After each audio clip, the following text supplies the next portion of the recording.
Right now, politicians are getting sort of a blank check to say, we're going to give you these things because we know that you want them, but we're not going to tax you. We're not going to make you pay for it. The government's just going to go into more debt, and nobody really thinks about, well, what are the long-term implications of that?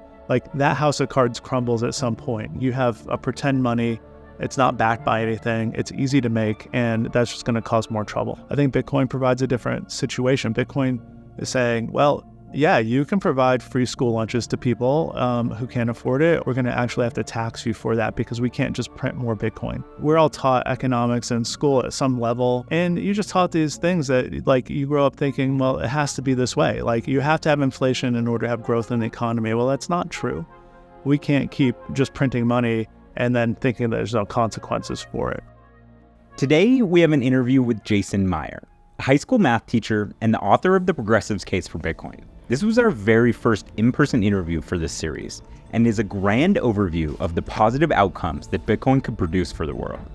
We're watching the rise of an entirely new monetary system, one that's decentralized, secure, and immune to the pitfalls of all other empires. In this video, Jason describes how we got here, and more importantly, where this revolution is taking us.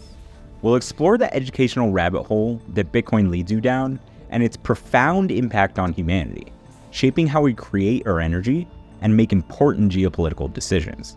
But we'll dive deep into what makes Bitcoin different, why it's more than just a digital currency, and how its transparent, permissionless system is rewriting the rules of money as we know it.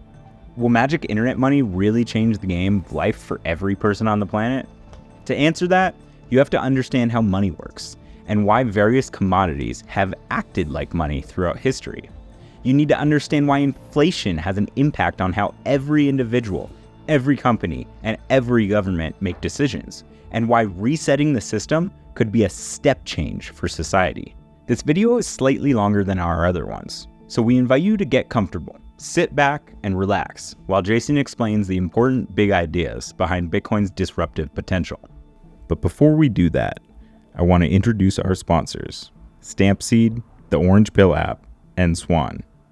Our partners are businesses and people that we respect, and our products that we at Bit Intelligence personally use. You're watching 21 Voices.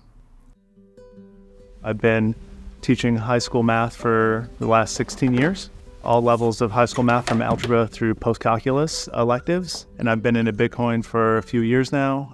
People kind of have a sense that, like, different things are used for money throughout history, right? So, like, salt, gold, seashells, right? Like, we know that that's true. What makes something a good form of money and what makes it valuable? And, there's different characteristics that you need. For thousands of years, gold served that purpose really well. One of the problems with gold is very heavy, hard to move around, hard to secure, hard to transport, hard to verify. Over time, you end up with this sort of money, which is gold, and then this currency, which is paper.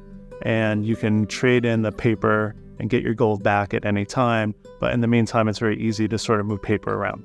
FDR comes into power, like, he confiscates all of the gold from the American public, says, all right, you need to bring in gold except for these very few exceptions, and we'll give you dollars in exchange.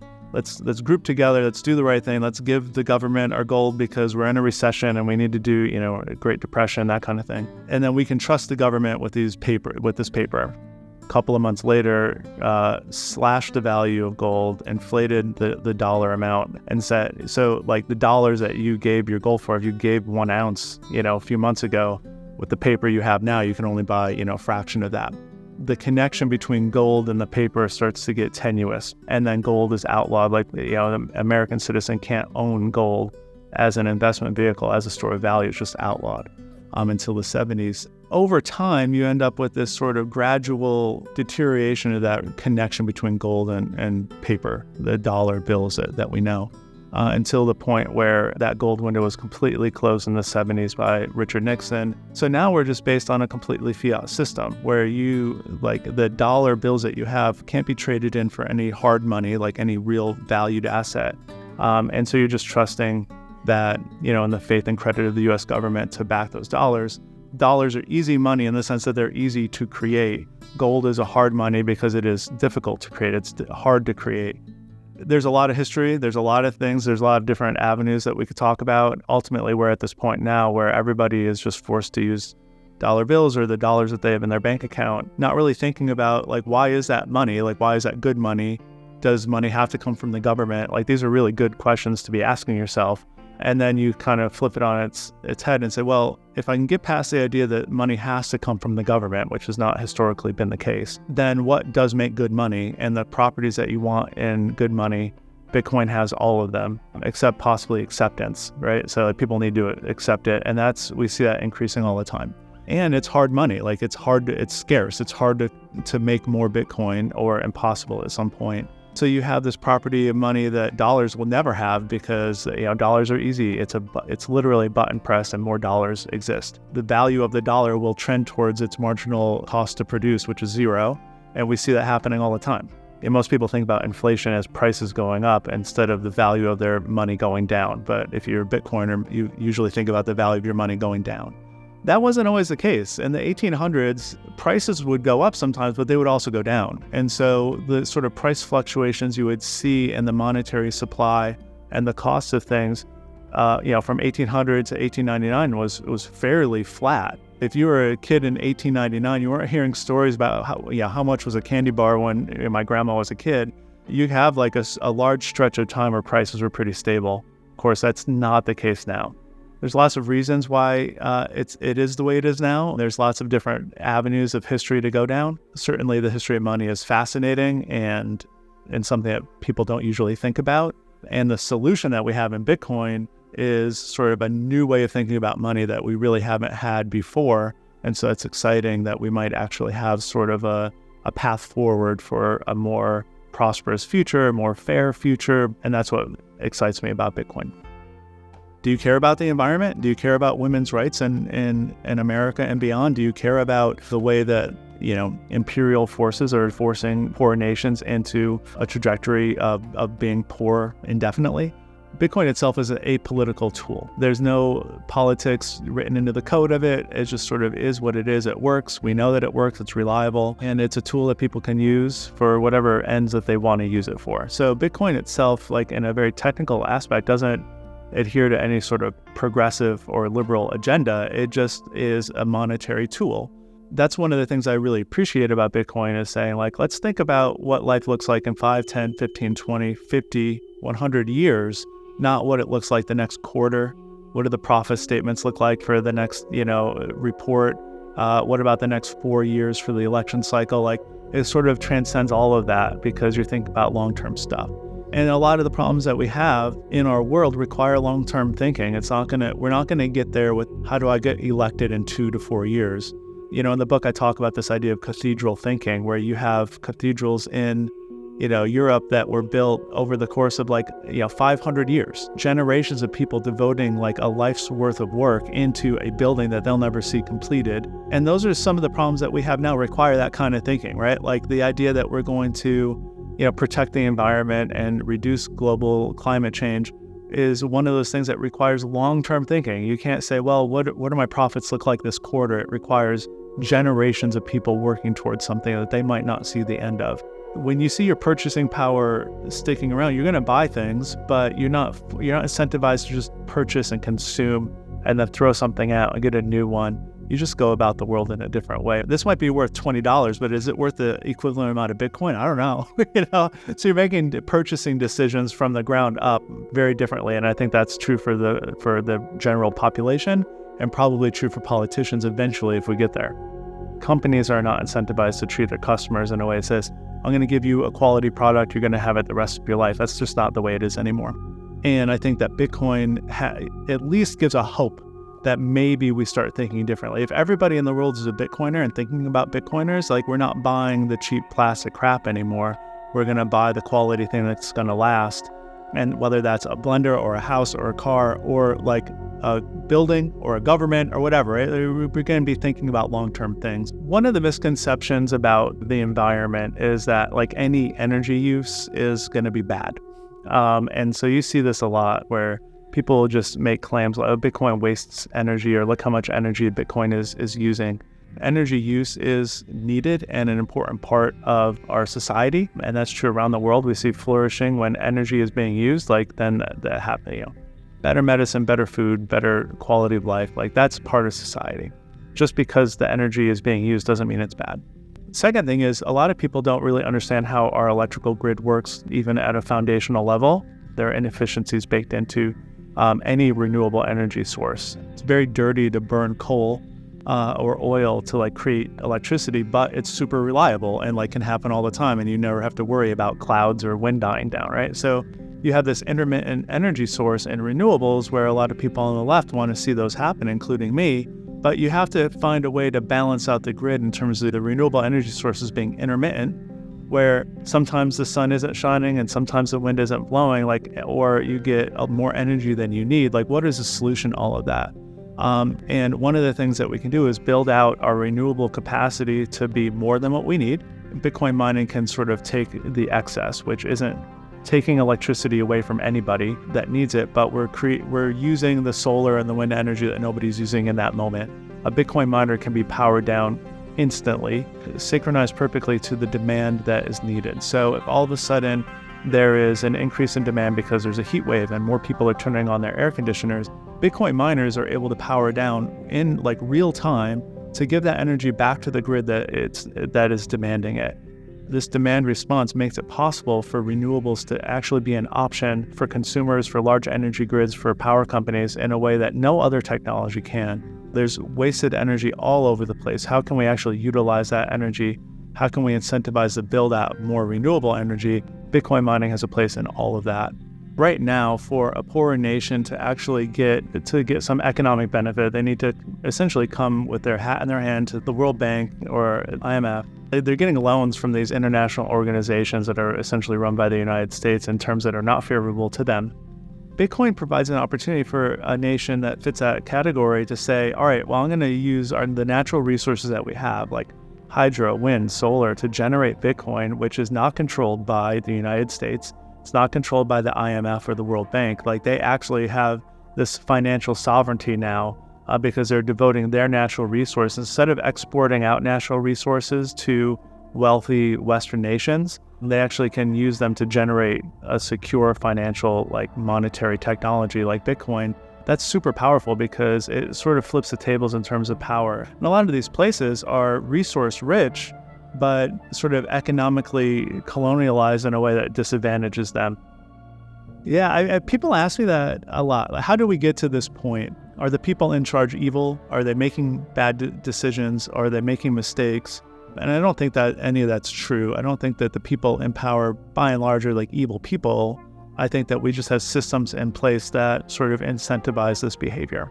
Unfortunately, just sort of where we are, we have a broken monetary system that does not incentivize good faith acting, accurate economic information being put out there. It incentivizes short-term thinking from both companies and government officials. So we are where we are now because of a lot of people being incentivized to think short-term inside large organizations which aren't really nimble and able to act to realities on the ground. And we end up with this big mess that we have now, which I don't think that there's many people who are paying attention, who are like, oh yeah, things are going really well. Like, on both sides of the political spectrum, I think that people are saying like, man, the world is kind of crazy right now. And they're not quite yet able to make that connection to like the underlying monetary structure that like undergirds the whole system. The whole system is kind of messed up and negative and bad. I read a lot of bad news, but like that's doesn't have anything to do with like using green paper money. I think that Bitcoiners are trying to get, like open people's eyes to the fact that there's actually is probably a connection there, and we need to understand it better. None of the priorities that any politicians are having right now, whether it's Democrats or Republicans, is being paid for because we're saying like, hey, we're going to tax you, but this is why we're taxing you, and this is what we're going to use the money for. And, that's ultimately the hope and the goal. Right now, politicians are getting sort of a blank check to say, we're going to give you these things because we know that you want them, but we're not going to tax you. We're not going to make you pay for it. Right now, it just feels like this mysterious, like, oh, well, the government's just going to go into more debt. And nobody really thinks about, well, what are the long-term implications of that? Like, that house of cards crumbles at some point. You have a pretend money. It's not backed by anything. It's easy to make, and that's just going to cause more trouble. I think Bitcoin provides a different situation. Bitcoin is saying, well, yeah, you can provide free school lunches to people who can't afford it, or you can help pay for community college for people, but we're going to actually have to tax you for that because we can't just print more Bitcoin. Please bear with us for a quick message from our sponsors. These videos take a lot of time to make, and we've partnered with brands we trust like Stampseed and the Orange Pill app in order to get the funding we need to bring you these videos every week. Don't store your Bitcoin in cold storage without stamping your seed phrase on an indestructible titanium plate. Stampseed is fireproof, rust-proof, impact-proof, and easy to hide. It has no loose parts and will give you ultimate peace of mind that your Bitcoin is safe and sound for the long term. Click the link in the description below for 15% off your stamping kit. When I finally got Bitcoin, it hit me like a lightning bolt. It was the currency of the future, the only money that truly mattered. But there was a problem. I didn't know anyone else that thought like me. That is until I discovered the Orange Pill app. Suddenly, I was connected with a network of like-minded Bitcoin enthusiasts, right in my own city. The Orange Pill app is more than just a social network. It's a community of passionate individuals determined to change the world, one Satoshi at a time. This series is brought to you by Swan and created by Bit Intelligence. Remember to like this video and subscribe to both our channels for more videos like this every week. Thanks for watching.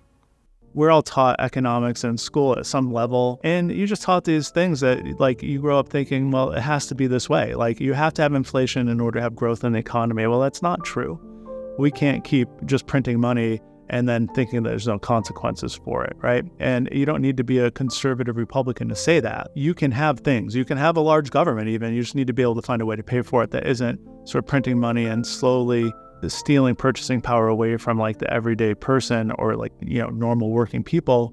We're not even really practicing Keynesian economics in the way that it was intended in the first place, right? Like, we have high government spending when we need to get ourselves out of the recession, and then we'll increase taxes and lower our spending in good times.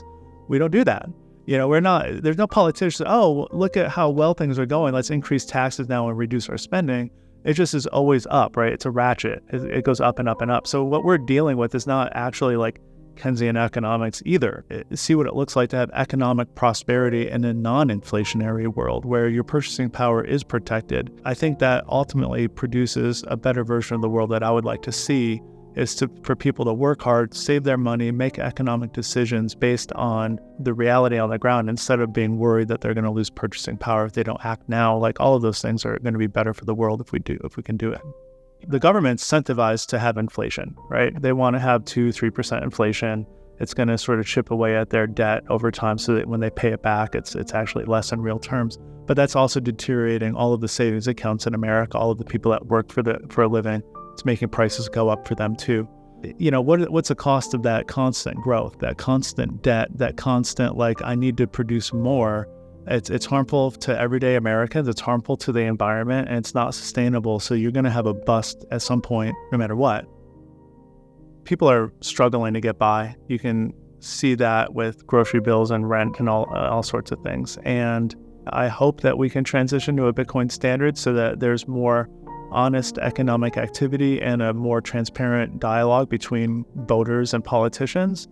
I don't want people to turn to Bitcoin out of a space of desperation that everything else is ruined. My hope is that people can see this other economic system that works and is beneficial to people and society and can actually help people before it's too late or before it's actually like needed desperately.